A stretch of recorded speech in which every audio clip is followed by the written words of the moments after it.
Get off that exhausting hamster wheel and into balanced living with Dr. Marissa. Promise you joy in the mystery. Dr. Marissa, also known as the Asian Oprah. Her mission, to be a beneficial presence on the planet. Her purpose, to be your personal advocate to live, laugh, love, learn. Her life motto, don't die wondering. Take back your life with Dr. Marissa Pei. And welcome. You're tuned in to Take My Advice. I'm not using it. Get balanced with Dr. Marissa, the morning show here on KCAA, NBC News, CNBC News, and NBC Sports Radio Station, AM 1050, FM 106.5, home to the Asian Oprah. Number one talk in the IE. Thank you very much. And streaming everywhere. iHeartRadio, Spotify, iTunes, TuneIn, Audible, Amazon Music, Tiki Live, Rumble, Podchaser, Spreaker, Streaker, and more. Why so many places? Because I want to splatter and maximize that splatter zone for more hope and happiness. So you will not hear headlines here. Dr. Tiffany always tries to give me the headlines when I keep telling her I don't want to know the headlines, because you can get that anywhere, and it is 100%. I can now say, instead of mostly negative, it is 100% negative all the time, because it wants to make you go, ah, and I don't want to make you do that. We do heartlines here. We learn new things. We learn skills. We talk about things that matter, that we can control, and make ourselves 88% happy. So topics and guests to that end. If you missed, gosh, I've had a plethora of amazing people. When the moon is in the seventh sun. Miss LaRue came back, and she celebrated my 13th year on camera, on the air, 684 consecutive weeks. Allison Arngrim, the Nellie, the nasty one on Little House on the Prairie, and more. So I like her. She had any of those. Spunk. Pardon? I like Nellie. She had so much spunk. Yeah, she is. She's definitely one of those interesting characters. Hey, Sarah, can you turn your Wi-Fi off, please? Thank you. And my daughter's visiting, as you can tell. And let's see, what else was I going to say? And I also have fabulous series that help with more hope and happiness. And you can tell it's Wednesday because we have the beautiful Inside and Out Dr. Tiffanie Tate, who is a U.S. Navy veteran, a published author, retired OBGyn from Compton, California, playwright, singer, poet, songwriter, and more. Dr. Tiffany is the published author of many children's book, or actually many books, including important children's books. And you'll hear, I guess maybe you won't hear about those today, so I'll give you a couple of them. Bad Touching is my favorite. Money Matters, Little Mia Sings, The Train, something like that. And but the thing that you're going to hear about in the break, she is putting her hat in a new ring that she'll tell you about during the commercial break. Welcome back to the show. My co-host with the mostest on Wednesdays, Dr. Tiffanie Tate.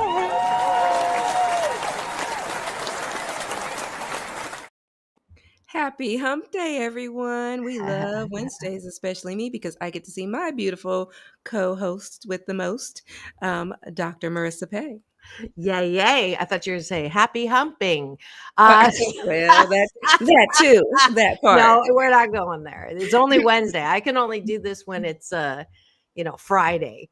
But we're so glad you're here. We're going to start off with breakfast as per tradition. Breakfast consists of taking a bite of my gratitude sandwich. What is that? Mm-hmm. Top of the bun.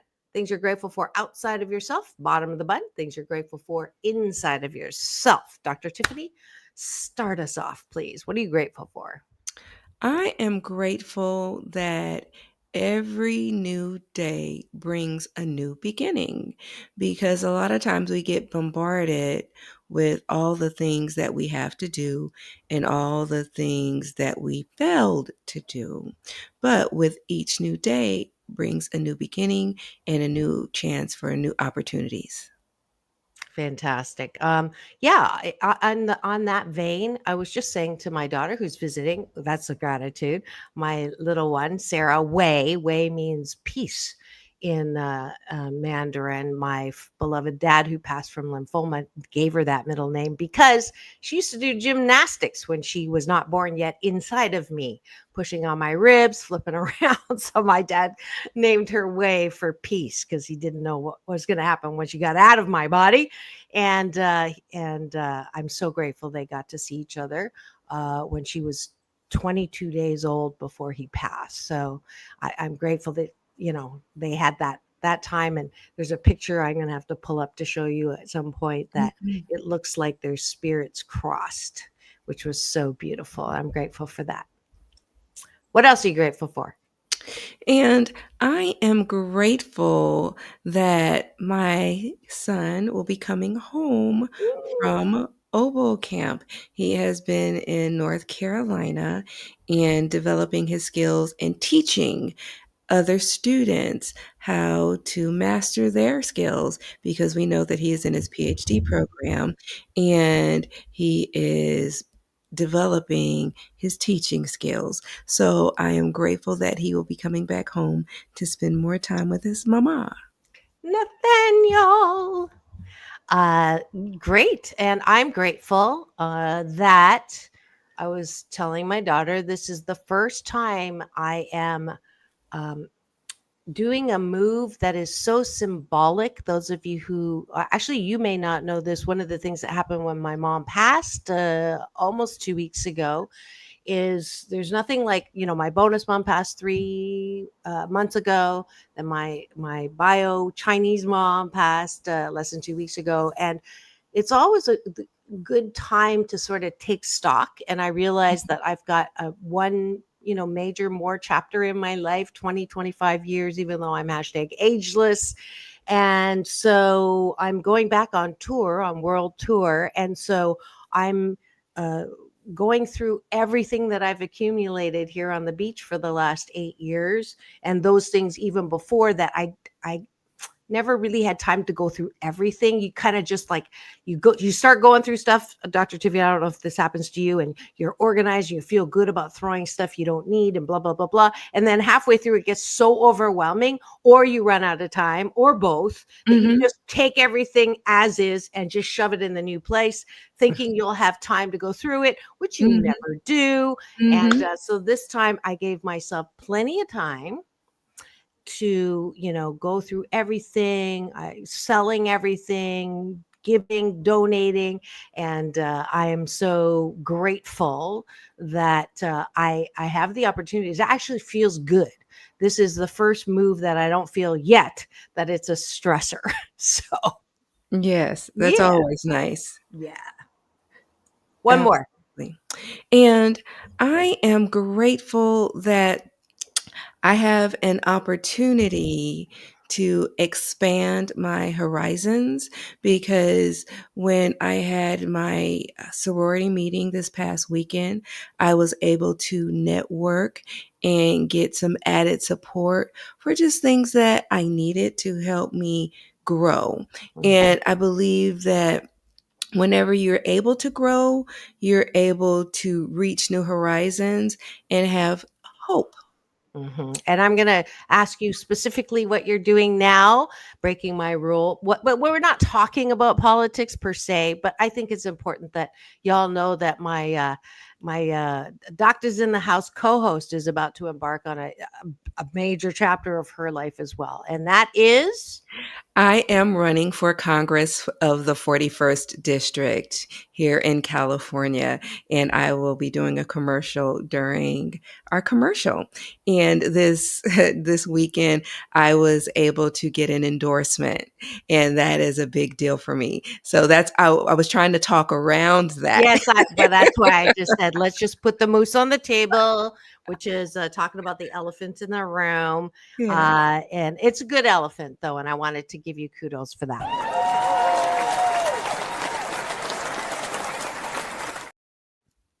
All right, let's go to the bottom of the bun.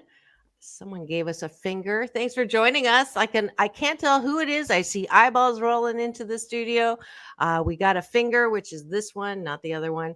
But if you are driving, please do not chat. But when you land somewhere, please do free subscribe to my YouTube TV channel that houses all 1,000. What are we on? 1,408 podcast shows, but who's counting?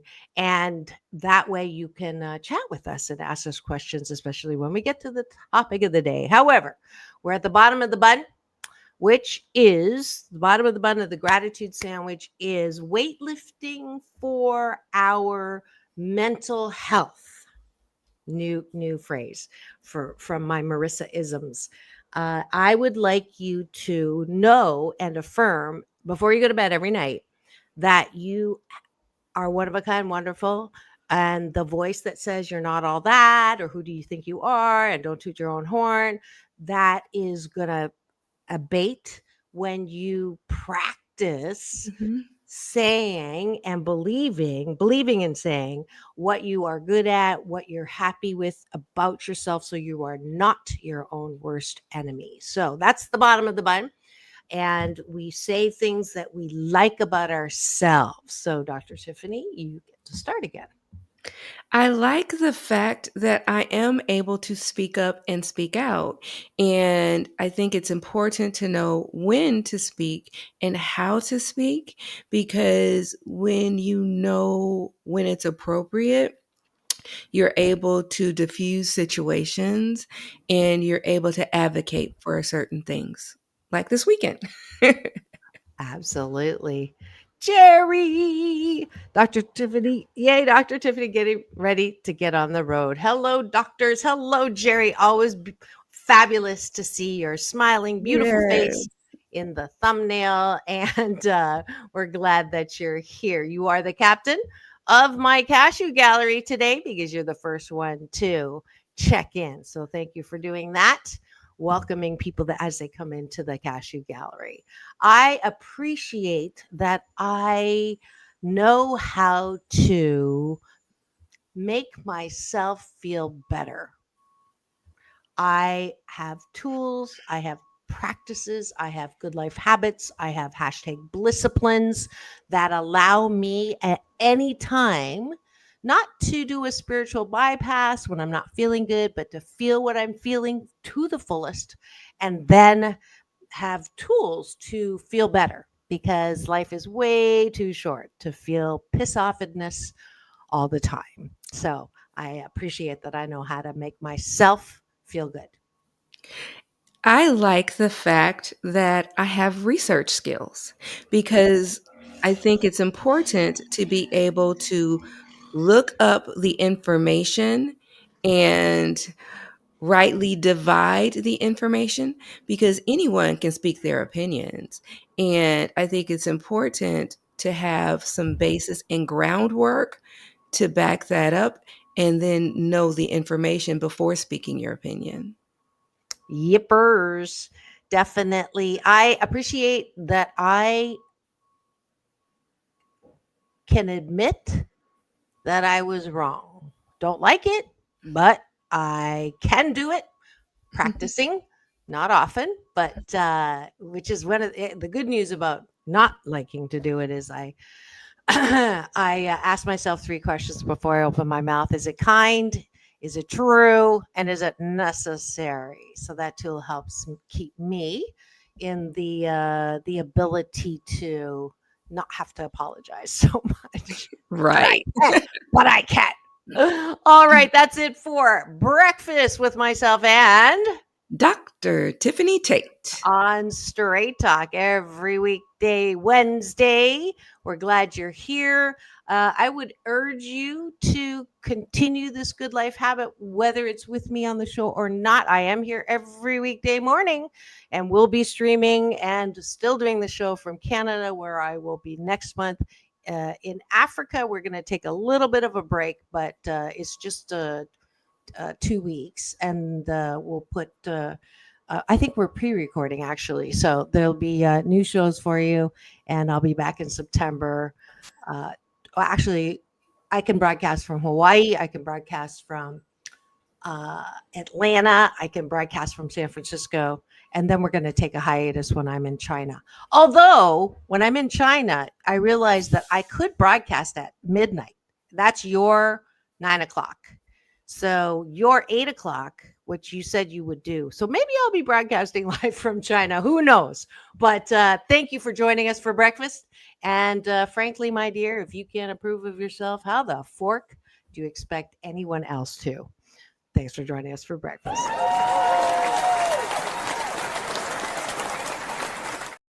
And now, for the topic of the day. Hey, you! Hey! Hey, you! Dr. Tiffanie, take it away. Today we are talking about grief and hope. Hope and grief. Grief and hope. On the roller coaster of life, you are bound to experience these things at some point in life. You might be even experiencing this right now because life comes at you fast and hard, and we do not have control of it as much as we desire to.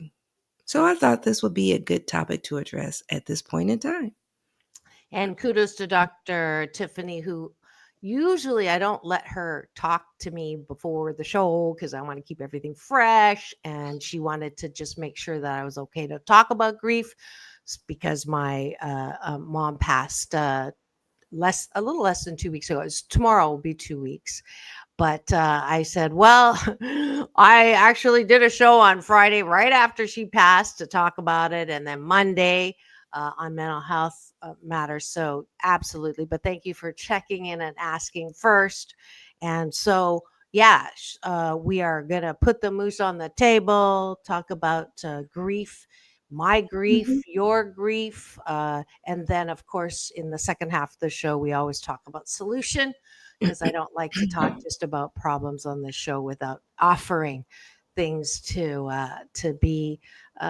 lift. So that's the hope side. So Dr. Tiffanie, take it away. Absolutely. Because grief is natural. That's number one. It's normal. It's a natural response to loss. And that loss can be due to the death of a loved one. It can be due to ending a relationship with someone you cared about, whether it is a physical relationship with a partner, whether it is with a best friend. It could be due to major life changes, whether that is political, whether that is financial due to a loss of a job, whether it is due to the loss of just a home. It can just be due to anything that is happening in your life that is affecting you emotionally, financially. So it's just a painful process. And it can involve any range of emotions like sadness, anger, denial, and confusion. And so it's just something that we all have to deal with at some point in our lives. I want to just butt in right here because it sounds like so, of course, that's true. It's elementary, it's basic, it's fundamental. Why are you even talking about it? And I have to say, one of the biggest BS belief systems that our society, I don't know who started this, but the book, Why Do Bad Things Happen to Good People, is a great example of this underlying belief system, BS, bullshit-talkie, that when something bad happens, it's like unexpected, shouldn't happen, abnormal.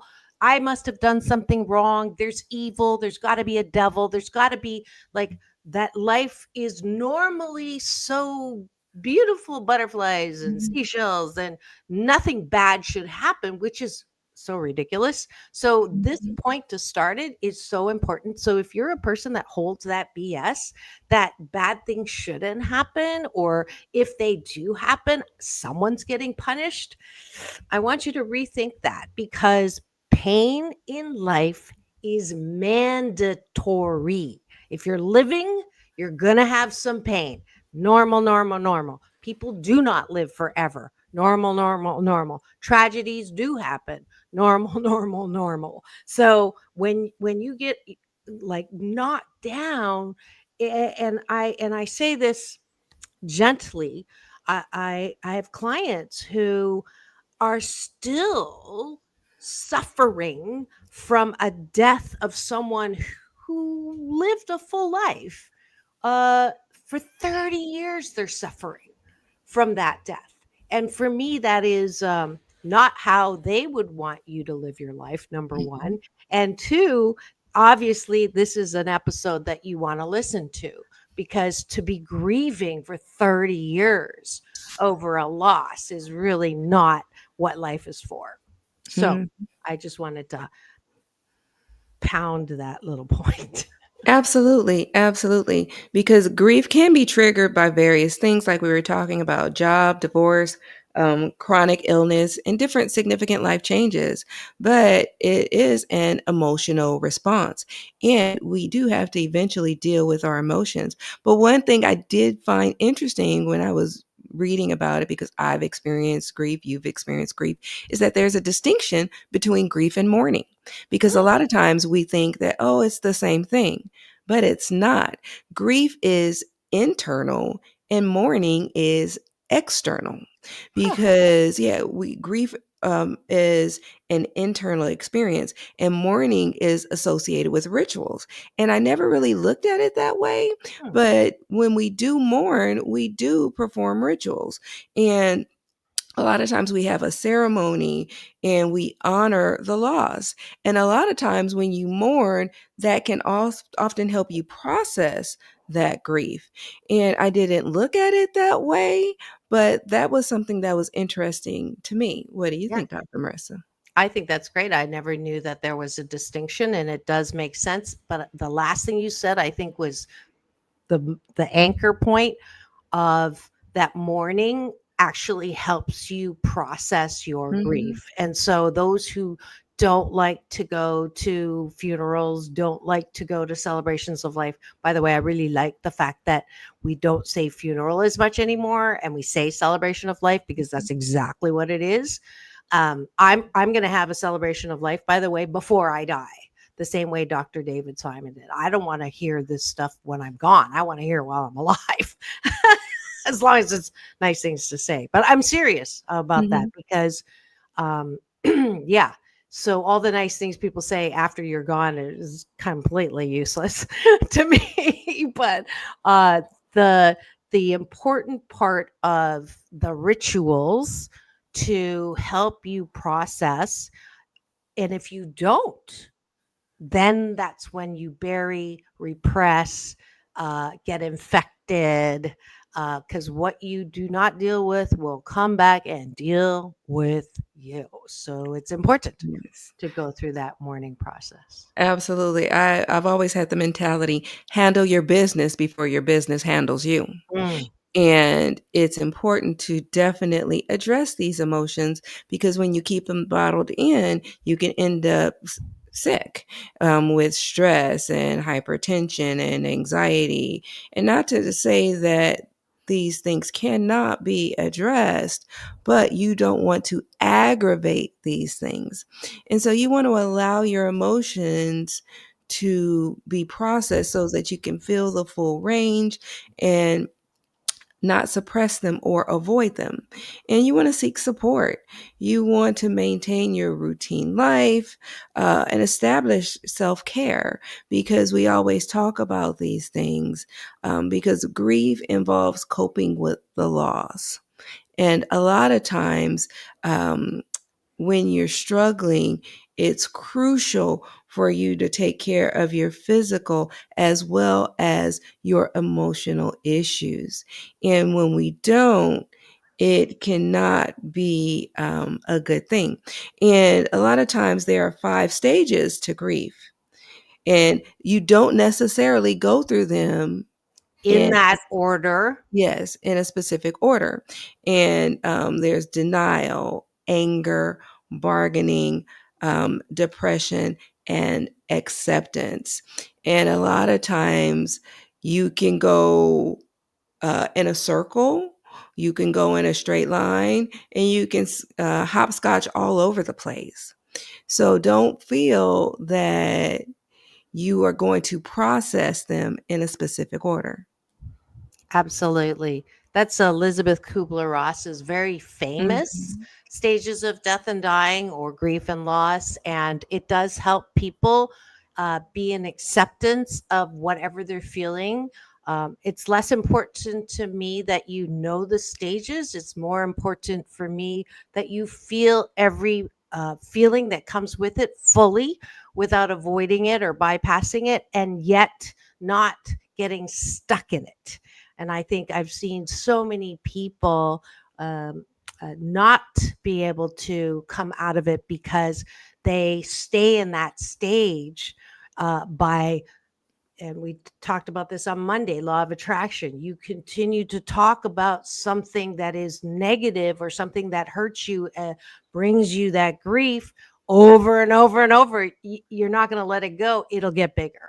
And that's how, when you lose someone, by the way, I'm going to talk about that word. When someone passes, you never lose them. People, that's the one thing that makes death harder to take, is that word loss. When people say to me, I'm sorry for your loss, I understand what they're saying, but I'm really trying to change that. I'm sorry, condolences for yourself. I say a deep breath of peace and comfort as you miss them in their body. I mean, that is the truth. They're never gone. They're always in your heart. There's their energy, their spirit. They're always here. They're watching, they're helping, they're guiding you. You just aren't tuned into them, that they're here. Not doing Shirley MacLaine, but I am saying that word loss, I think, makes things harder when people pass. And I completely agree, because you don't necessarily lose them. They're always with you. They're always in your heart. They're always in your mind and in your spirit. And you carry the memory of them with you. And I know after my mother passed away in 2013, and a lot of people say I look like my mother with the color of my father. And yes. And I actually look in the mirror sometimes and I see her reflection looking back at me. And I know that I carry her with me, even though I was not raised by my maternal mother. I was raised by my maternal aunt since I was 2 years old. And so Mom T. Yes, my mom T. And so despite everything that I had to deal with my mother struggling with her issues with drugs and alcoholism, she was always by my side, and she showed me love, but she always showed me what not to do. And that was a form of grief for me growing up. But I do know what it's like, and I do know what the struggles can be. And I know that the struggle is indeed real. So Dr. Marissa and I are not just speaking, we speak from experience, as not just providers, but as people who have been in your shoes. So we want to let you know that this too will pass, but it's something that you must endure and you can overcome. Absolutely. And I'm not being rude. I'm listening. I'm putting a promo up right now. I forgot to do it before we got on to tell people to come and join us live right now. So that's what I'm doing. No worries. No worries. Yes, absolutely. And it is time to take a quick break for news, weather, traffic, and a word from our sponsor. So don't go away. We're going to continue to talk and look at solution when we come back on Take My Advice. I'm Not Using It. Get Balanced with Dr. Marissa, the morning show here on KCAA, the station that leaves no listener behind, with our fabulous Wednesday series called Doctors in the House with myself and Dr. Tiffanie Tate. We'll be back in 2 and 2. That's not Chuck Woolery's, but peace in, peace out. Don't go away. We'll be right back.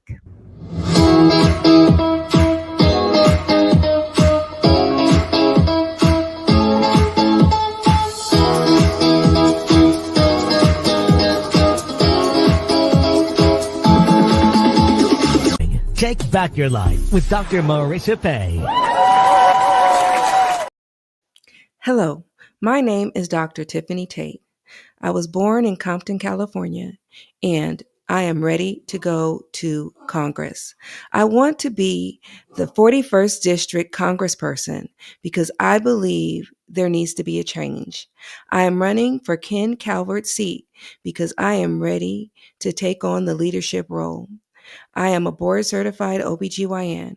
I am a veteran officer of the United States Navy. I am a published author, and I have the leadership skills.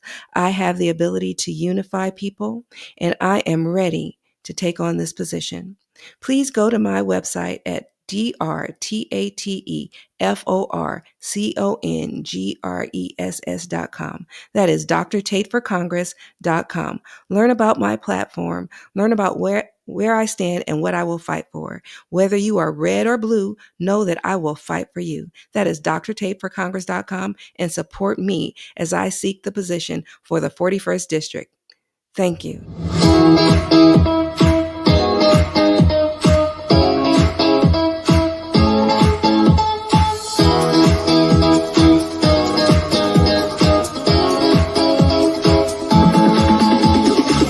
Take back your life with Dr. Marissa Pei. And we're back. You're tuned in to Take My Advice. I'm not using it. Get Balanced with Dr. Marissa, the morning show here on KCAA, NBC News Radio, home to the Asian Oprah, number one talk in the IE. Thank you very much. And streaming everywhere, especially my YouTube TV channel that now has 3.9 million impressions. Thank you so much. I had no clue that my reach was that far, but I appreciate everything and all the support for a show that they said wouldn't last a year. 13 years later, I'm still talking about good news and balancing out all the bad news. So thank you for that. And congratulations to Dr. Tiffanie, my co-host on Doctors in the House, for her new hat in the ring for Congress. And you could just put in Dr. Tiffanie for Congress and you'll see how you can support her. And now we're going back to the topic of the day, which is Hey, Grief. you! Yes. Hey! Hey, you. Hey, you! Hey! Hey, you! I don't know. I think maybe I still like this better. You like Topic the of the band? day. What is it? Gotta disagree. Yeah. Grief and hope. Grief and hope. And those of you who have been following me on social, Doc Balance on Instagram, Dr. Marissa everywhere else, know that. And thank you for all the messages of support and condolences that my mom, the one in Canada, the Chinese mom, passed almost 2 weeks ago. And she is at peace. She's out of pain. She had Parkinson's for over a decade. And so... And those of you know, I was also there a month ago and had the most amazing, grateful closure, healing with someone who, she was a tiger mom. And I have always been pretty open about that. And she knew she wasn't happy about it. And when Dr. Tiffanie, when we come to a place, I will share that story with you. But I don't want to.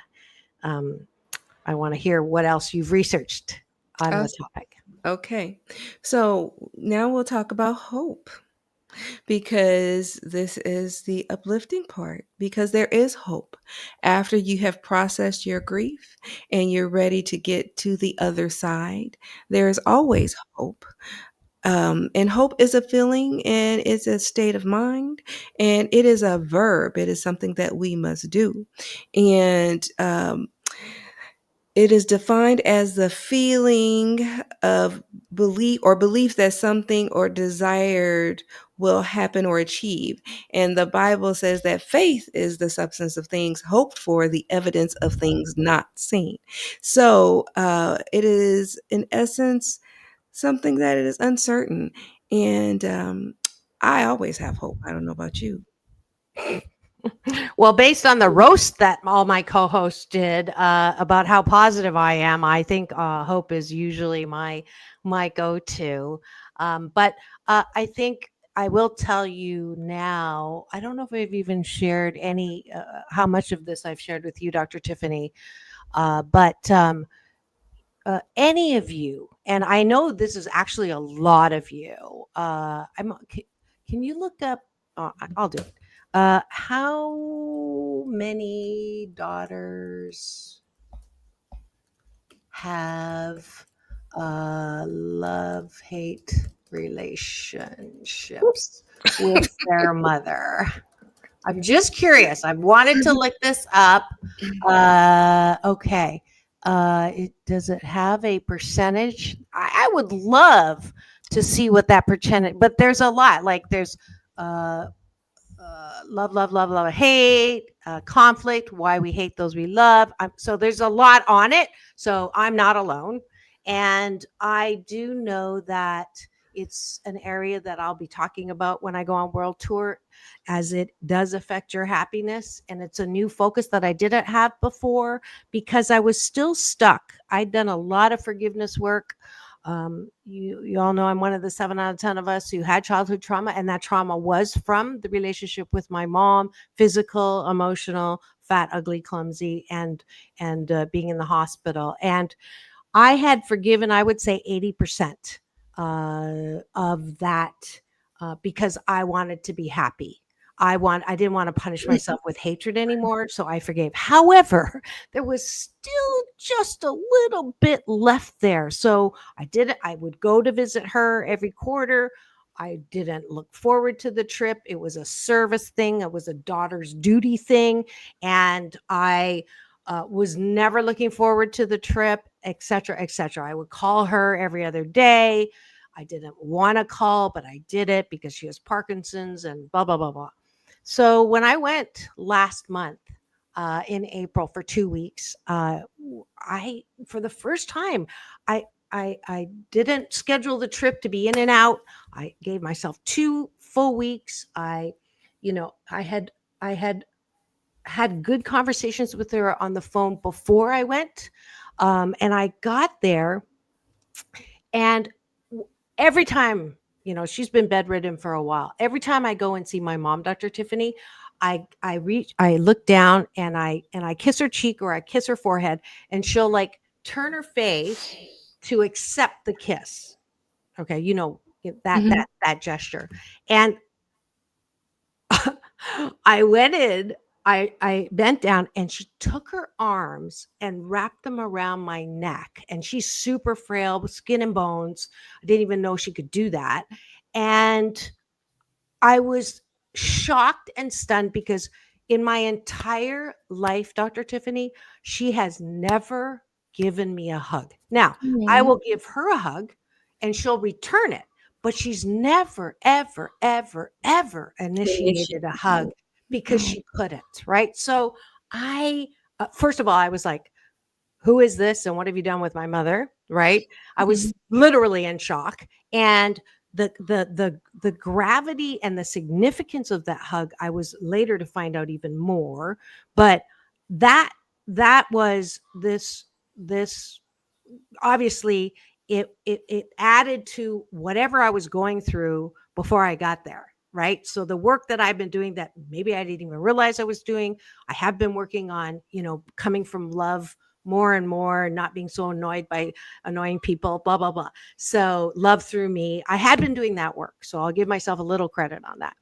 And from the point she hugged me for the rest of the 2 weeks, it was amazing. And the third day that I woke up in my brother's house, my younger brother's house, I woke up sobbing.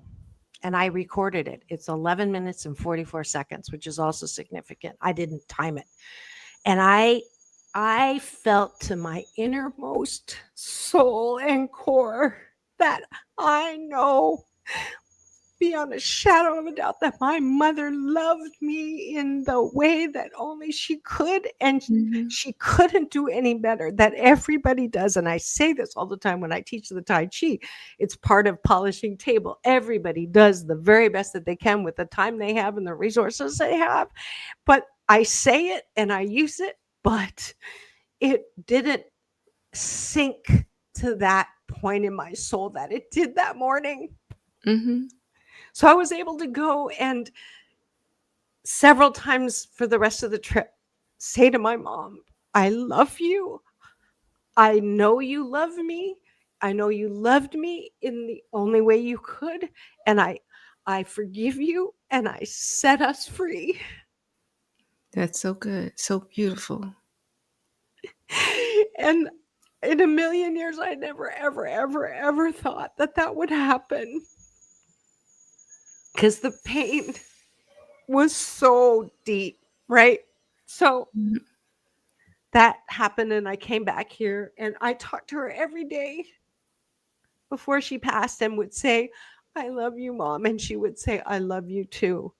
And she was already transitioning towards hospice. She was on hydromorphone, which I called you about to find out, and to keep her out of pain. So she was lucid, maybe an hour a day total. But when she was lucid, the PSW would call me, and she put the phone by her ear, and I'd say, I love you. And the last time she said, I love you too, was on a Friday. Saturday, she stopped eating. Sunday, she became semi-unresponsive. And I talked to the nurse on Monday, and she says, if you're going to come now, because I can recognize, because I've been working with your mom, and Narjan is her name, and she's so amazing. And so I went to get a ticket, but there is no such thing as hospice tickets. It was like $1,200. But I was ready to do it not because I needed any more closure. Our closure was done. But because with my bonus mom, I had the privilege of holding her hand when the moment of the last breath and she passed over that bridge back into love. I wanted to do that for my Chinese mom. So that's the only reason why I went to go back, and went to buy the ticket, non-refundable, for $850. And the voice said, wait till the morning. And that morning she passed. And so I would have been in the airplane and not even been able to do what I wanted to do. But that was 2 weeks ago tomorrow. So that's the story. And I'm glad that you picked a topic where I could share that with you and with all of, your fans and your tribe. And I know that, everything happens for our divine and best good. And I'm urging all of you who do have unprocessed, even if they're gone, this is the newest, this is what I'm talking about. This is what I'm, on tour for, that mother-daughter relationship. But here's the kicker. Remember, I started that screenplay by 1,000 Cuts 8 months ago. And I said, I'm not going to publish it until my mother dies. You know why I said that? Because I was going to give you all the dirt that I hadn't given you in the book about how horrible she was, which shows I still had that, in there. But now it's a completely different screenplay. It's talking about healing with mothers and daughters. And forgiveness. Kicker. Yeah, and forgiveness. But here's the kicker. I wrote the final scene. This woman has never hugged me. In my final scene in the screenplay that I forgot about, I wrote in that she hugged me before she died. So it came to fruition. And I forgot about it, and I had no clue. I didn't remember that I had done that. Is that crazy? No, it's beautiful. That's what it is. Because it had to come full circle. And I remember when I had my pericarditis, and I was always saying that I was going to write my autobiography, and I never got around to it. And when I was in the hospital and they called a respiratory code on me, and I was like, okay, I began to bargain with God. And I said, okay, Lord, if you give me another chance at life, I will write my autobiography. Well, I still haven't written my autobiography. I ended up writing. But Flowetry is kind of your autobiography. Yes. Well, I ended up writing Flowetry, 108 Poetic Flows on Life, Love, and Liturgical Issues, which still is not my autobiography. It's an encouraging book on for people. And people have come up to me and said that it has changed their lives and encouraged their lives. And I ended up writing all these children books. And I'm like, okay, Lord, I'm still supposed to write my autobiography. And my friends have said, Tiffanie, your life isn't over yet. That's why God has not put it on your heart to write your autobiography. And here I am running for Congress and doing all these other things because my life isn't over yet. So that's why I have yet to write my autobiography. And I'm writing plays and I'm writing all these other things. But that's your story. Your play wasn't yet there yet. That's why you couldn't do that yet, because she wanted to change the script. And my life isn't over yet because God hasn't finished the script. So both of us are dynamic women, and it's just all these plot twists. And or new chapters. So it is It's the hope. It's the hope it's aspect the of the hope story. aspect. It's the next chapter. And Yeah. next chapter, future, is always hope. In my balanced Tai Chi Gong, there's a form called the circle of life. And this is the direction of the future, which is the direction of hope. This is the direction of the past, where you put into the circle names of those who have passed, not to grieve them or mourn them, but to remember them whole. And there's a hope strategy, there's a hope tool. If you're in mourning or grief right now, feel it fully, right? I usually say a month, but I'm an overachiever, so I don't want to take a whole month to grieve. I feel like I've fully processed the grief, and it will come. Certainly, her celebration of life thing is on July 5th, and I just finished the eulogy and all of that, and I'm sure I'll process more, but the majority of it has been, cleaned out, that I am now able to do what I'm doing with you. So to talk about it. Mm-hmm. But even if you're still in the midst of the situation, or if you're still in the midst of the frustration, feel it, process it, and remember that there is still hope, and it will not last forever. Because when it's over, we can say, okay, understand that hope is, you have hope, but sometimes you're still in the middle of that frustrating situation. But while you're in the middle of the frustrating situation, don't lose hope, don't give up. Figure out what you can do, whether it is prayer, whether it is meditation, whether it is talking to family or friends. Figure out what it is that you need to do, what it is that your go-to, whether it's watching a movie, whether it's writing, whether it's painting. Figure out what your peace is, and go do your peaceful situation. Yes, absolutely. 100% agree. There's the power. I talked about it this Monday on Mental Health Matters Mondays, the ch word that my big brother Michael Bernard Beckwith introduced on Sunday, choice. You can choose to mourn. You can also choose to turn the corner into hope. That's your choice.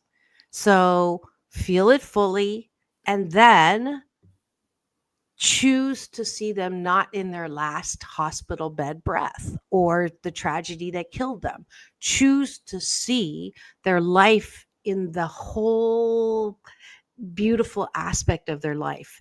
And example of that, when my father was dying of lymphoma, instead of visiting him every day and feeling bad that he was dying, I wrote a book and read it to him, every chapter, what I learned from my father.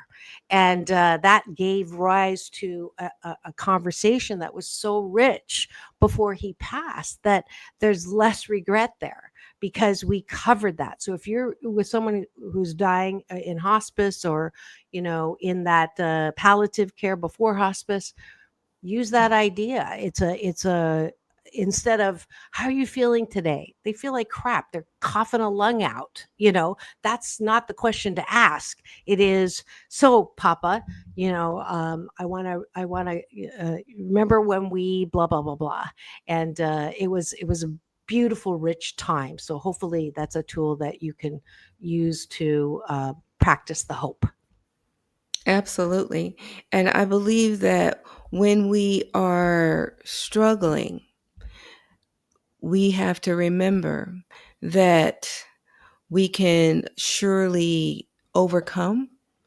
And a lot of times we should just persevere. And I always go with the mnemonic push for myself, pray until something happens. Um, but that doesn't work for everything and everybody, because everyone isn't religion, and everyone doesn't utilize religion. Some people are not into that, and I don't want to force anything down anyone's throat. Whether it is a situation that you're struggling with, whether it is just something that you are dealing with internally, whether it is something you're dealing with externally, just know that you can persevere and you can overcome it. I appreciate the latitude that you're giving people, that it is not, and we're a great example. I'm allergic to religion, and Dr. Tiffany is religious. I'm more spiritual, and I define that as religion is for people who want to avoid going to hell, and spirituality is for those of us who've already been there. And that's how I define it. Again, even the way I define it isn't for the people that don't define it like Dr. Tiffany. Whatever you believe, if it works for you, great. If you're believing something that doesn't work for you, like people are in hell, people are gnashing of teeth, people are being purgatory, people are, and it makes you feel bad, then I would say, meh, maybe you want to look at another belief system that doesn't make you really feel torn up inside when you think of the person who's no longer here in physical form. So I would say, though, a belief in something greater than yourself, whatever you want to call it, will make death not as big of a deal as if you have a belief that everything is random, everything is chaotic, there's no meaning to anything, and life isn't fair, and why do people even go with tragedy, and da da da da da da da da, all of that. I have rarely seen that work well for anyone. They're not happy 88% of the time. They can't even approach happiness because they're pissed off at whatever. And I don't want to bring kids in the world, and I don't want, there's no God, blah, blah, blah. That doesn't work for most people. I've yet to meet an atheist who is happy. So you can prove me wrong, but I would recommend that you that it is easier if you don't fear death, if you don't have an abhorrence for death, if you don't think that death is the end, then it will make it easier and you'll feel better. Not great, but you'll have the hope, because if you don't believe, you don't have the hope.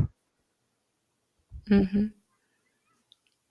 And I want to say that grief is something that we cannot share with other people. Everyone experiences it by themselves. Dr. Marissa can't experience my grief, and I cannot experience her grief. She can have empathy and sympathy for me, and I can have empathy and sympathy for her, but we have to carry it ourselves. I'm going to disagree for the first time in a little while, because grief shared is halved and joy shared is doubled. Because even I think I know why you said that. Like, nobody can actually know exactly how you feel. That part I agree with, but I don't believe that we have to carry that on our own. That if we try to carry it out on our own, and anytime someone asked me this last 2 weeks, how are you feeling? If I said, I'm fine, I'm fine, I'm fine, because I didn't believe that it would help to share that grief with them or that load, then I'd be in trouble. Yeah. So See, I think you can confide in people and you can talk to people, but my emotions are always going to be mine. You can't carry my emotions for me, and you can support me while I bear my emotions, but you can't bear them for me. You can hold me up and you can be by my side and support me while I bear my emotions, but no one can bear my emotions Yeah, I think it's just a semantic difference. Yeah, I think absolutely. we are vehemently agreeing with different semantics on the words. Absolutely. So, Absolutely. yeah, Absolutely. yeah. And I believe that grief is the price we pay for love. So when we love someone or something, we will grieve the loss of it. So it's nothing that we should be embarrassed about. It's a normal process. That's why it's called the circle of life. Yes. Yes, we have to have death. If we had life without death, it would be like breathing in without breathing out. Absolutely. Absolutely. It's all about balance. Final word, Dr. Tiffanie. My final word again, grief is the price of love. When we love something, we will grieve its loss. And we just have to remember that there's always hope afterwards. And as long as we have hope, we know that tomorrow will bring a better day. And we should never give up on hope. We should never give up on optimism. And we should never give up on tomorrow.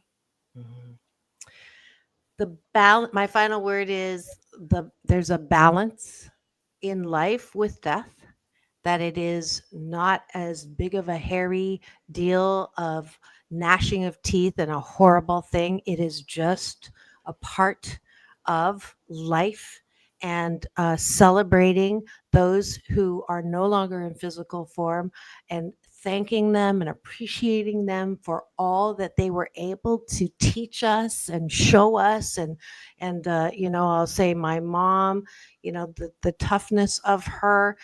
I play the piano well because of her. I can teach cooking because of her. I'm disciplined because of her. I'm resilient because of her. I'm creative because of her. I have no fear as my middle name because of her. The one little story, Dr. Tiffanie, is she actually made a plane turn around. It had already gate closed in Taiwan when we were kids, and she made that plane turn around and pick us up. So Yep. that is the power and force of my mom, which I kind of followed the other month with the gay pride parade here, and everything was closed off. And I had a police escort out of the building. And I was in the parade for a California minute. That the stupid thing about that was someone made up the reason I got out is I told the cops that there was a bomb threat, which is the most stupid thing. Do you think a cop was going to escort me out if there was a bomb threat? Like, that's like stupid. So, but they have another issue that you'll find out about after I get my security deposit back. But I'm so grateful because it allowed me to go on tour. So but I digress there. What was that? Oh yeah, my mom. And I so appreciate Mom. I know you're here. I know you're proud of the work that I'm doing, and I love you very much. And I know where you are, and I'll join you when it's my turn in that circle of life. Thank you for tuning in today. Thank you, Dr. Tiffanie, for giving me a safe place to land and talk about my grief and hope. It's all about balance. Peace in, peace out. World peace through inner peace. Now go. Oh, take us out. Now go and have the best day ever.